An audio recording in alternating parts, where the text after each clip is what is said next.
আজকে রাখি পূর্ণিমার দিন, তাই সুন্দর সুন্দর আয়োজন করতে হবে, রান্না করতে হবে সুন্দর। লুচি ভেজে নিয়েছি, এই যে লুচি ভেজে নিয়েছি। ডাল ফ্রাই করব বলে ডাল, মটরের ডাল সেদ্ধ করে নিয়েছি, একটাই সিটি দিয়েছি, বেশি দিলে আবার হয়ে যাবে, পুরো ভেঙে যাবে। মশলা করে নিয়েছি, মশলাটা এখানে ভেজে নিচ্ছি। এই যে দেখুন কি সুন্দর তেল ছুটছে।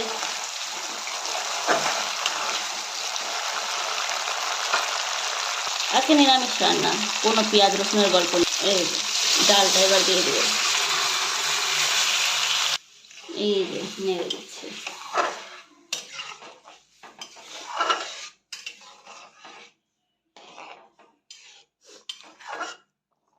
এই যে দেখুন ডাল ফ্রাইয়ের কি সুন্দর কালার ছেড়েছে।